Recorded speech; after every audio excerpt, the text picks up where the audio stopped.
Hello बच्चों। आज electrostatics का जो सेकंड मैंने आपको कहा था प्रैक्टिस सेशन रहेगा, इसके अंदर मैं आपको काफ़ी इंपॉर्टेंट क्वेश्चन करवाऊंगा। अभी शुरुआती क्वेश्चन से करेंगे।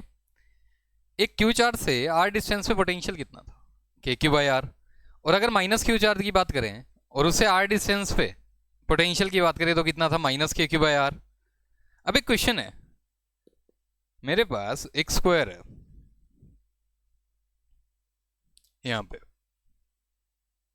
यहाँ पे एक प्लस क्यू माइनस क्यू और माइनस क्यू। इसकी जो साइड की लेंथ है वो 12 है। कितनी लेंथ है? 12। अब इसके सेंटर पॉइंट पे मुझे पोटेंशियल कैलकुलेट करना है। क्या कैलकुलेट करना है? पोटेंशियल कैलकुलेट करना है। तो अगर बात करें यहां से प्लस क्यू की वजह से ये एल डिस्टेंस हो जाएगा, क्योंकि टोटल लेंथ है जो इसकी वो कितनी है, 12 है स्क्वायर की। तो यहां से अगर मैं इस पी पॉइंट की बात करूं, प्लस क्यू की वजह से पोटेंशियल रहेगा के क्यू बाई एल, इस प्लस क्यू की वजह से रहेगा के क्यू बाई एल। अब ये जो माइनस क्यू चार्ज है, ये 12 ये एल, तो ये कितना आ जाएगा बेटा, √5L। क्योंकि ये देखो 90 डिग्री का एंगल और मेरे को ये डिस्टेंस चाहिए। ठीक बात है, क्योंकि नेगेटिव चार्ज की वजह से भी पोटेंशियल चाहिए मेरे को इस पॉइंट पे। तो इसका पाइथागोरस थ्योरम लगा दो तो ये √5L आ जाएगा। माइनस क्यू की वजह से पी पॉइंट पे जो पोटेंशियल रहेगा वो कितना रहेगा, माइनस के क्यू बाय √5L।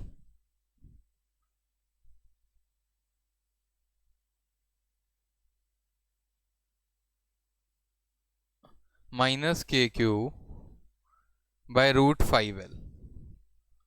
अब इस माइनस क्यू की वजह से इस डिस्टेंस पे ये भी √5L होगा, तो ये रहेगा माइनस के क्यू बाय √5L। तो ये वाली वैल्यू आ गई निकल के 2KQ बाय L, और यहां पे आ जाएगा माइनस ऑफ √5L, इसका एलसीएम यहां पे, तो ये आ जाएगा 2KQ।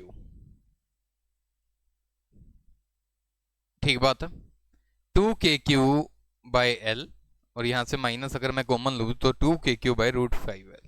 तो यहां से कॉमन कितना आ जाएगा बेटा, 2KQ bye L into 1 minus 1/√5। ये आंसर आ गया बेटा। बहुत ही सिंपल क्वेश्चन है, छोटा सा कॉन्सेप्ट लग रहा है। क्यू चार से आर डिस्टेंस पे पोटेंशियल कितना होता है, बस उसको अप्लाई करना था और ये डायरेक्टली आप बहुत जल्दी कैलकुलेट कर सकते हो बेटा, अगर आपको आइडिया है कि जो क्यू चार्ज है उससे आर डिस्टेंस पे पोटेंशियल कितना होता है। देखो, अगर मैं यहां से बात करूं बेटा, एक होता है व्हीटस्टोन ब्रिज। ये आपने पढ़ा है बेटा, काफी इंपॉर्टेंट टॉपिक रहता है। कैपेसिटर्स के अंदर भी इसको अप्लाई किया जाता है ऐसे।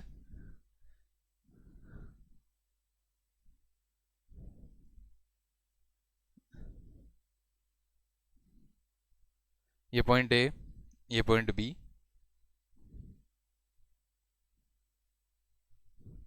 इस तरीके से ये C1 है बेटा, ये C2, ये C3, और ये C4, और ये C5।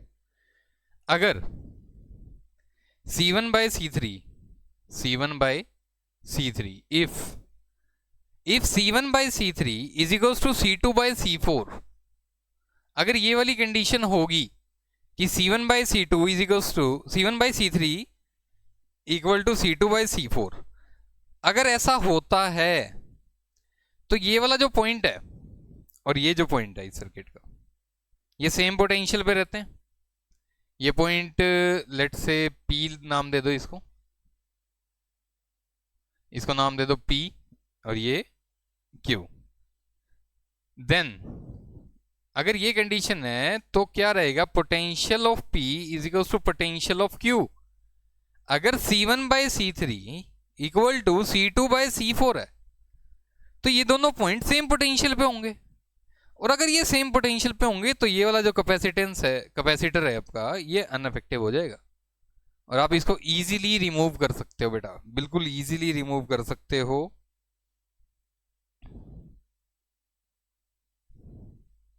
बिल्कुल इजीली रिमूव कर सकते हो इस कैपेसिटर को। ये यहां से आप हटा दो, इसको हटा दो। अब क्या होगा, ये दोनों कैपेसिटर सीरीज में और ये दोनों कैपेसिटर सीरीज में, और ये दोनों ये सीरीज में, ये सीरीज में, और ओवरऑल जो कॉम्बिनेशन है वो किस में हो जाएगा, पैरेलल में। इन दोनों का सीरीज में निकाल लो, इनका सीरीज में निकाल लो और आपस में ऐड कर दो पैरेलल में। ठीक है, इसके ऊपर क्वेश्चन करवाता हूं मैं आपको, क्वेश्चन से अच्छा आइडिया आएगा कि किस तरीके के क्वेश्चन आपके रह सकते हैं। देखो, एक अच्छी बात, एक वायर है, अगर इसके बीच में कोई भी कैपेसिटर रेसिस्टर कुछ भी नहीं है, तो इसके ऊपर जैसे यहाँ पे पोटेंशियल ए है, तो हर एक पॉइंट पे पोटेंशियल वी ए ही होगा, वी ए पोटेंशियल है तो ठीक बात है। कोई भी इसके बीच में कैपेसिटर या रेसिस्टर नहीं है, सर्किट एलिमेंट नहीं है, तो इसके बीच में सारे पॉइंट सेम पोटेंशियल पे होंगे, ठीक बात है। देखो, अगर मैं यहां से बात करूं,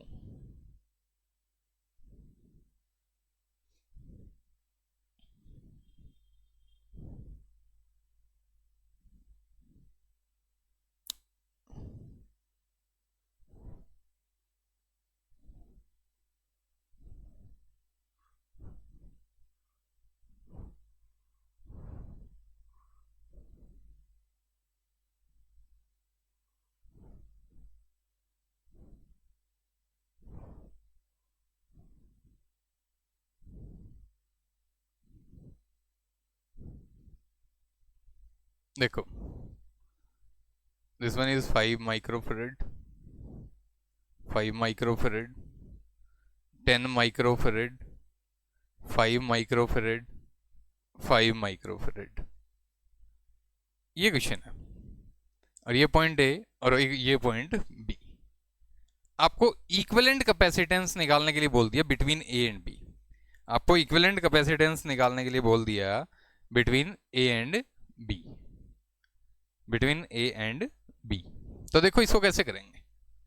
अब यहां से देखो, ये ए है तो ये पॉइंट क्या रहेगा, ए, ये पॉइंट रहेगा ए।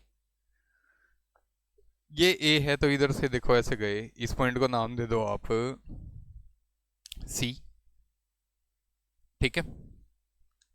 और ये बी है तो ये भी बी रहेगा, और इधर से आओ, इस पॉइंट को नाम दे दो आप डी, ठीक है। इस तरीके से इन सबको नाम दे दिया। अब इस सर्किट को, नो डाउट ये व्हीटस्टोन ब्रिज का केस है, लेकिन इसको देखेंगे कैसे, क्योंकि देखो सिंपल क्वेश्चन है, इसका आंसर डायरेक्टली 5 आएगा। देखते भी पता लग रहा है कि इसका आंसर जो है वो 5 आएगा, लेकिन आपको इसको कैलकुलेट करना, ठीक बात है, क्योंकि फर्स्ट टाइम कर रहे हैं आप, तो ये अगर इस तरीके का केस तो इसको आपने कैलकुलेट भी करना है। तो देखो पहले ए पॉइंट लिखो, ए लिख दिया, इसके बाद है डी पॉइंट, तो डी लिखो यहां पे। मैं आपको लिखना सिखा रहा हूं कि सर्किट को ड्रॉ कैसे करना है। ए के बाद डी, डी के बाद आ रहा है सी, सी को नीचे लिखो यहां, ये सी, और फिर आ रहा है बी, बी को यहां लिखो। देखो ए के बाद डी, डी के बाद सी, सी के बाद बी, ठीक है। तो देखो ए और डी के बीच में एक कैपेसिटर है, ठीक है। इसके बाद देखो डी और सी के बीच में एक कैपेसिटर है, डी और सी के बीच में एक कैपेसिटर है, सी और बी के बीच में एक कैपेसिटर है, ठीक है। ए और सी के बीच में भी एक कैपेसिटर है, और बी और डी के बीच में भी एक कैपेसिटर है।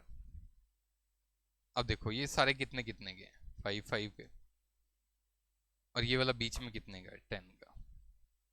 और ए और बी के बीच में आपको इक्विवेलेंट कैपेसिटेंस बताना है। तो देखो C1 by C3, 5 bye 5 1, 5 bye 5 1। जब ये कंडीशन होती है तो ये क्या होता है बेटा, बैलेंस्ड व्हीटस्टोन ब्रिज होता है। और अगर ये बैलेंस्ड व्हीटस्टोन ब्रिज है तो आप बीच वाले कैपेसिटर को हटा सकते हो। अगर आप बीच वाले कैपेसिटर को हटा दोगे तो ये सर्किट, इसको अगर मैं रीड्रॉ करूं, क्यों, क्योंकि ये दोनों पॉइंट सेम पोटेंशियल पे हो जाएंगे। अगर ये वाली कंडीशन ये होल्ड करता है, व्हीटस्टोन ब्रिज वाली, 5/5 इक्वल टू 5/5, तो इस बीच वाले को हटा दो, तो ये सर्किट बना है ऐसा।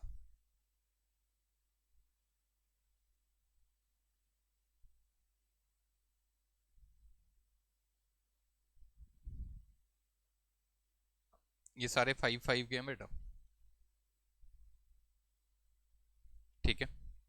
तो ये दोनों सीरीज में, तो इसका इक्विवेलेंट कितना, 1/5 प्लस 1/5, 5, 2/5, तो इक्विवेलेंट कितना रहा, 5/2। इन दोनों का इक्विवेलेंट 5/2, नीचे भी इक्विवेलेंट 5/2, तो 5/2 और 5/2 दोनों किस में, पैरेलल में। किस में, पैरेलल में। एक बार मैं ड्रॉ भी कर देता हूँ बेटा, क्योंकि देखो इसको मैं जल्दी कर सकता हूँ, लेकिन मैं इसकी कैलकुलेशन कर देता हूँ, जिससे ये उन बच्चों के लिए इजी रहे जो सीखना चाह रहे हैं, पहले जिन्होंने ट्राई नहीं किया। जिन्होंने ट्राई कर रखा है वो अपना टाइम बचा सकते हैं। ये कितना आ गया बेटा, इसका इक्विवेलेंट 5/2, इसका इक्विवेलेंट आ गया अपना 5/2। तो ये सर्किट कुछ ऐसा बना, देखो यहाँ पे आ गया 5/2 और यहाँ पे भी आ गया 5/2, 5/2 माइक्रोफेरेड, 5/2 माइक्रोफेरेड, ए और बी के बीच में। अब ये दोनों किस में है बेटा, पैरेलल में।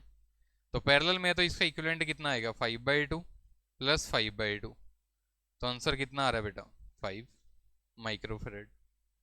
अभी आपको बताया था मैंने कि इसका आंसर क्या आएगा, 5 माइक्रोफेरेड आएगा। ठीक बात है, 5 माइक्रोफेरेड आएगा, बताया था अभी। अब ध्यान से देखो इसको, अगर मैं एक क्वेश्चन आपके लिए ड्रॉ कर दूं अभी, ध्यान से देखना, इसका आंसर आप डायरेक्ट बताएंगे मुझे कि क्या रहेगा, और फिर इसको फास्ट ट्रैक में एक बार सोल्व भी कर देंगे। बैलेंस व्हीटस्टोन ब्रिज का ही करते हैं।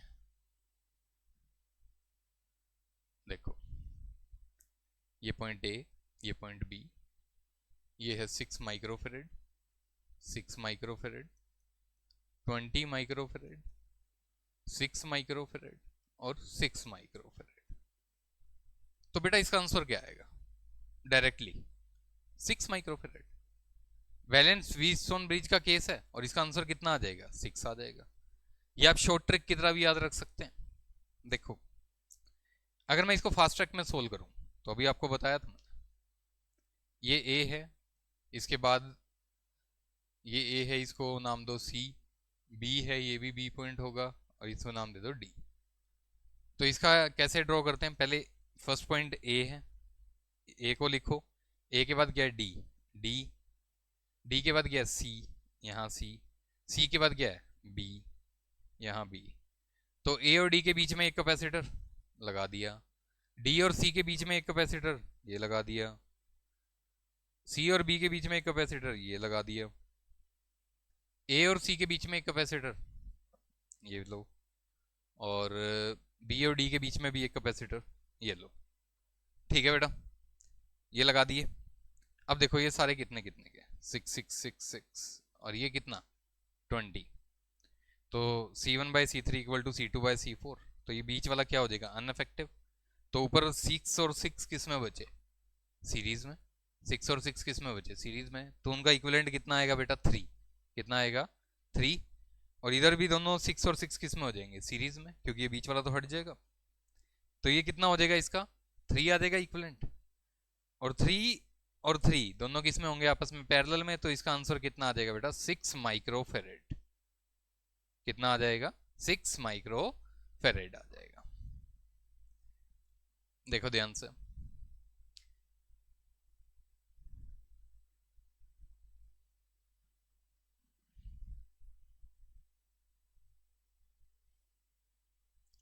देखो बेटा क्या चीज है। अब यहां से जो एक टाइप के और क्वेश्चन है, मैं एक बार और बताता हूं उसको, एक स्पेशल केस, एक और चीज डिस्कस करते हैं कि अगर इस तरह का क्वेश्चन आ जाए कुछ।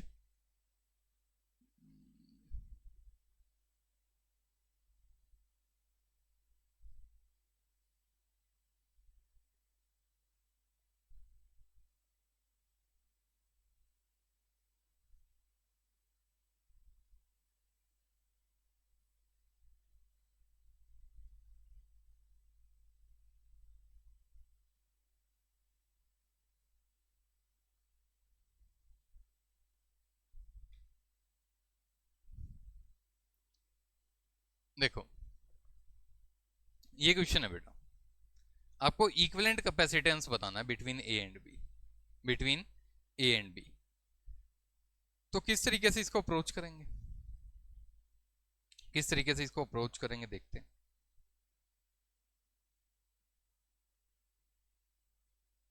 देखो ये पॉइंट ए है, ये पॉइंट ए है, तो यहां तक ये पॉइंट ए होगा। यहां पे देखो बीच में एलिमेंट आ गया, तो ये नया एलिमेंट एक्स मान लो, ये बी है, तो यहां तक भी बी होगा और यहां तक भी बी होगा। अब देखो ध्यान से, मेरे पास है एक पॉइंट ए, इसके बाद पॉइंट है एक एक्स, और इसके बाद पॉइंट है एक बी। तीन पॉइंट है इसमें, ए और एक्स के बीच में एक कैपेसिटर है, ये लगा दिया। यहाँ पे देखो ए, क्योंकि ये मैंने सेम ए क्यों लिखा है, यहाँ पे देखो कोई भी सर्किट एलिमेंट नहीं है, ए पॉइंट है तो सारे यहाँ तक ए ही होंगे। ए और एक्स के बीच में एक और कैपेसिटर लगा हुआ है यहाँ पे सेपरेटली, देखो लगा हुआ, ठीक है। तो यहां से देखो एक्स और बी के बीच में भी एक कैपेसिटर लगा हुआ, ये लगा हुआ, और ए और बी के बीच में भी एक कैपेसिटर लगा हुआ है। सारे कितने हैं, सी सी सी सी। देखो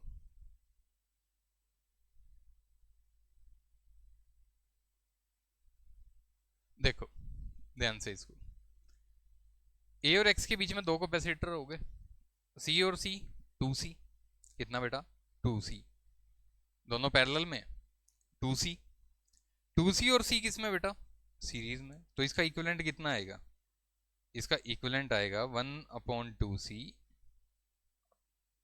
इसका इक्विवेलेंट आ जाएगा 1/2C प्लस 1/C, तो इसका एलसीएम रहा बेटा 2C, और 2C एलसीएम रहा इसका, तो ये रहेगा 1 प्लस 2, 3/2C, तो इक्विवेलेंट क्या रहा इस वाले को, इस दोनों का 2C/3, 2C/3। अब देखो 2C/3 तो इस तरीके से आ गया,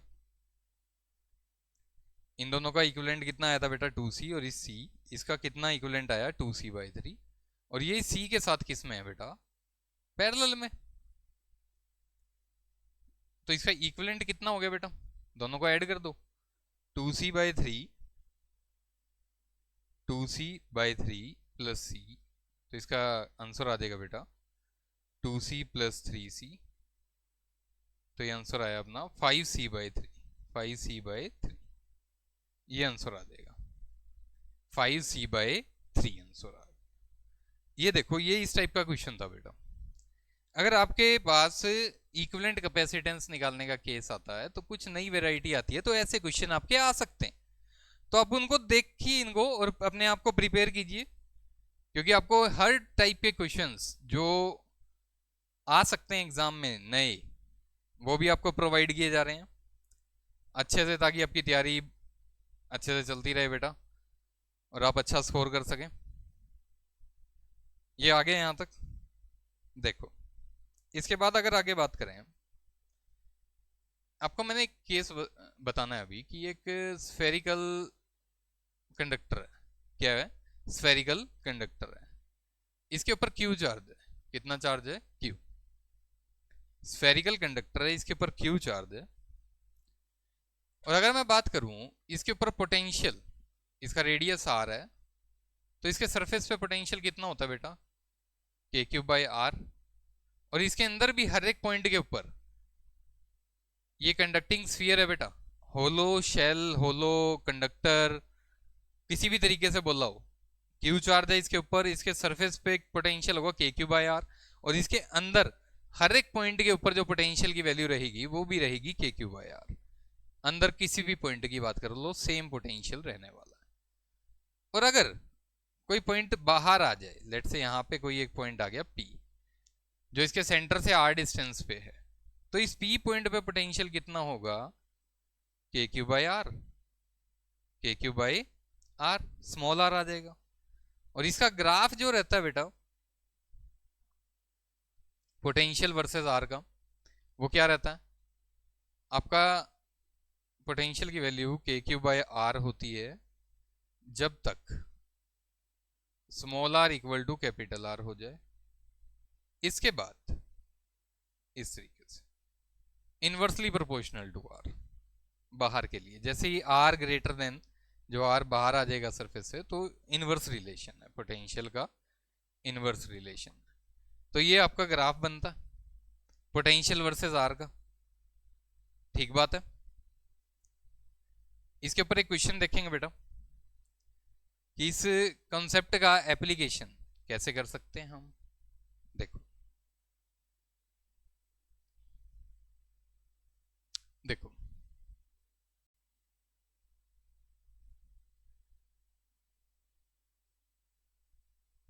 दो शेल है, ठीक है, इसके ऊपर 2Q चार्ज है, इसके ऊपर 7Q चार्ज है, ठीक है, 2Q चार्ज है, इसके ऊपर 7Q चार्ज है, और हमने इन दोनों को एक कंडक्टिंग वायर से कनेक्ट कर दिया। क्या कर दिया? इनको एक कंडक्टिंग वायर से कनेक्ट कर दिया। तो क्या होगा? इनके बीच में चार्जेस का फ्लो होगा। तब तक होगा जब तक दोनों का पोटेंशियल सेम नहीं हो जाता, जब तक दोनों का पोटेंशियल सेम नहीं हो जाता। ठीक बात है। तो अगर मैं बात करूं यहां से, वैसे तो इसका डायरेक्ट आंसर ये होगा कि सारा चार्ज बाहर चला जाएगा, 9Q हो जाएगा बाहर वाले पे चार्ज और अंदर वाले पे 0। अब ये होता किस तरीके से है? ठीक बात है। वैसे तो इसको डायरेक्टली याद रखो कि इसको अगर मैंने कनेक्ट कर दिया तो 2Q चार्ज सारा कहां चला जाएगा? बाहर चला जाएगा। ठीक है, टोटल चार्ज कितना रहेगा यहाँ पे बाहर? 9Q। ठीक है, अब देखो अगर मैं बात करूं यहां से, लेट से कुछ छोटा Q चार्ज निकल गया और बाहर वाले पे ऐड हो गया, और अब इन दोनों शेल्स का, इन दोनों शेल्स का जो पोटेंशियल है, ठीक है, वो सेम हो गया। इसका रेडियस r ले लो, इसका रेडियस 2r ले लो। अब ध्यान से देखो, अगर मैं बात करूं इस वाले सरफेस का पोटेंशियल और इसका अब सेम होना चाहिए, तो मैं यहाँ पे इस सरफेस का पोटेंशियल लिखना चाहता हूँ, अंदर वाले का। यहाँ पे मैं कोई एक पॉइंट ए मेंशन कर देता हूँ ताकि आपको समझने में आसानी रहे। इस ए के ऊपर अगर मैं पोटेंशियल की बात करूं इस चार्ज की वजह से, तो कितना रहेगा? K into 2Q minus Q upon R, K into 2Q minus Q upon R. और जो ये बाहर वाला है, इसकी वजह से इसके सरफेस पे कंट्रीब्यूशन देखो, ये पॉइंट इसके अंदर है, और इसकी वजह से पोटेंशियल कितना होगा? K इंटू चार्ज कितना इस पे 7Q plus Q upon 2R, KQ by are.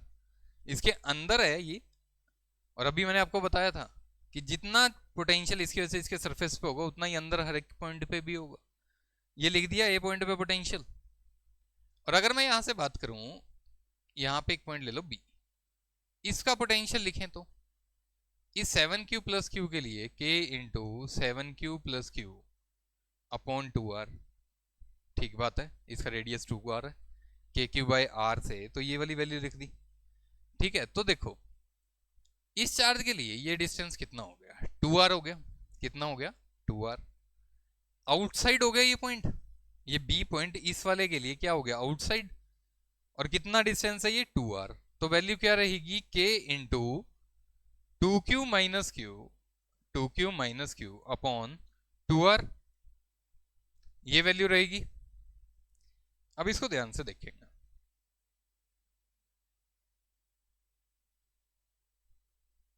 देखो यहां से क्या क्या कटता है? ये कट गया। अब क्या बचा? K into 2Q minus Q upon R, K into 2Q minus Q upon 2R। ठीक है, तो ये K बाई आर कट गया। तो अगर मैं यहां से क्रॉस मल्टीप्लाई करूं तो ये कितना आएगा? 4Q minus 2Q equal to 2Q minus Q, ये आ जाएगा। ठीक है, कितना आ जाएगा? 4Q minus 2Q is equals to 2Q minus Q. ठीक है, तो देखो ये 2q इधर ले आओ, 4q minus 2q is equals to minus q plus 2q। तो ये 2q आ गया छोटा q, ये वैल्यू निकल के आई। छोटे q की वैल्यू कितनी आ गई 2q। तो अभी मैंने आपको क्या बताया था, यहां से छोटे q को 2q रखो तो 2q माइनस 2q 0 हो गया। क्या हो गया 0। और बाहर 7q प्लस 2q 9q हो गया। यानी सारा चार्ज कहाँ लाई किया, आउटर सरफेस पे। यही तो होता है कंडक्टर के लिए, जो सारा टोटल चार्ज होता है वो सारा आउटर सरफेस पे लाई करता है। जैसे ही आप इसको कंडक्टिंग वायर से कनेक्ट करते हो तो टोटल जो चार्ज है सारा, वो सारा इसके क्या कहाँ लाई करेगा, आउटर सरफेस पे। कहाँ लाई करेगा, आउटर सरफेस पे। समझ पा रहे हो ये बात।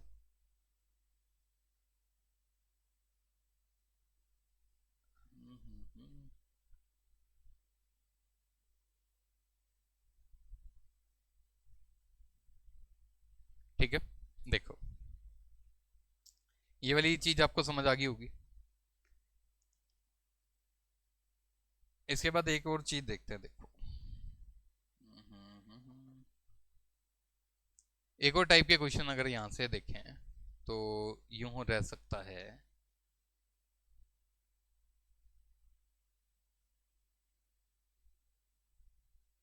3 शेल दे दे बेटा, यहां पे चार्ज क्यू, इधर इधर कुछ नहीं दिया, बाहर वाले पे चार्ज 2q, इसका रेडियस r, 2r, 3r। ठीक है, इस बीच वाली जो शेल है इसको करा दी अर्थिंग, अर्थिंग करा दी बेटा इस बीच वाले चार्ज को, बीच वाले शेल को। और आपसे पूछा कि इसके ऊपर चार्ज कितना है, इसके ऊपर चार्ज कितना है, आपसे ये पूछा गया। बीच वाली जो शेल है इसको करा दिया अर्थिंग।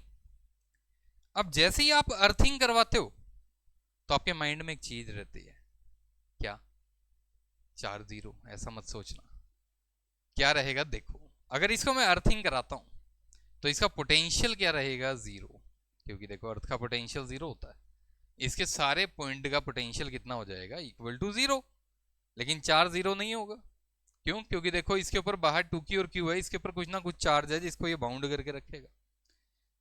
और कैसे आंसर आएगा इसका देखो, क्योंकि देखो ऑब्जेक्टिव के अंदर जरूर दिया होगा कि इसके ऊपर चार्ज 0 है, और आप जैसे ही देखोगे कि अर्थिंग करवा रखी है तो आप क्या आंसर लगाओगे, 0, चार्ज 0। लेकिन याद रखो यहाँ पे पोटेंशियल 0 है, चार्ज 0 नहीं है। तो चार्ज की वैल्यू कितनी रहेगी उसको कैलकुलेट करने के लिए क्या किया जाएगा, देखो लेट से कि इसके ऊपर जो चार्ज है अभी वो कुछ, इसको अगर मैं ए नाम दूं, इसको बी और इसको सी, तो इसके ऊपर क्यू बी चार्ज है, मैंने ये लेट कर लिया। ठीक है, तो अगर मैं इस पॉइंट का पोटेंशियल लिखना चाहूं, इस शेल के ऊपर किसी भी पॉइंट का पोटेंशियल लिखना चाहूं, तो इस क्यू की वजह से ये डिस्टेंस कितना है बेटा, 2r। तो ये रहा के क्यू बाय 2r, कितना रहा, के क्यू बाय 2r, प्लस ये जो चार्ज है क्यू बी है, इसके ऊपर जो ये डिस्टेंस है 2r, तो ये कितना रहेगा, के into Q B upon 2r।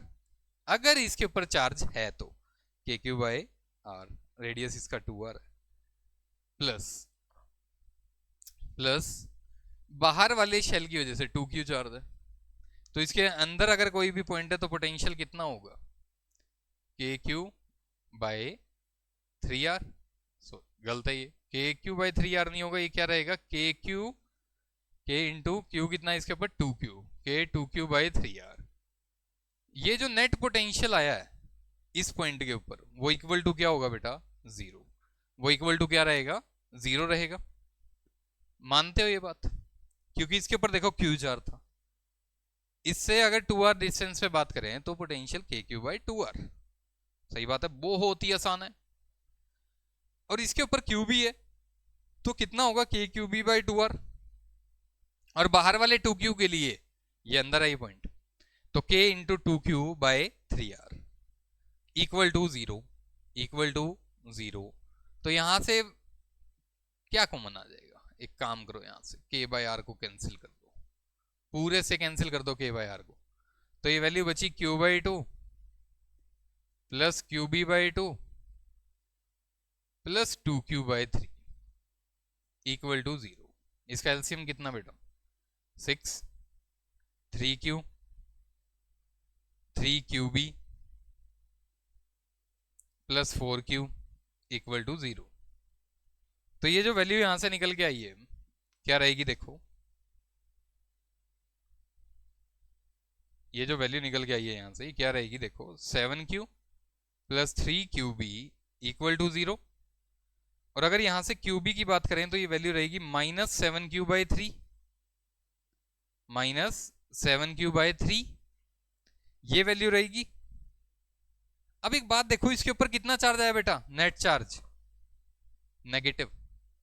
और ये आप सोच भी सकते थे, अगर आप ऑप्शन देखते और कोई एक ऑप्शन नेगेटिव में होता तो आप उसको टिक कर सकते थे, क्योंकि देखो पॉजिटिव पॉजिटिव है दोनों पे, अर्थिंग करवा रखी है। अगर ये बाउंड करके रखेगा तो किस चार्ज को बाउंड करके रखेगा? नेगेटिव को।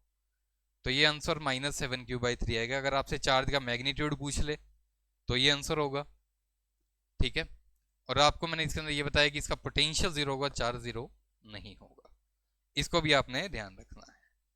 तो बेटा thank you so much, all the best. अच्छे से आप अपनी पढ़ाई करते रहिए और हम आपको अच्छे से अच्छे क्वेश्चंस और सारी चीज़ें आपको प्रोवाइड करते रहेंगे।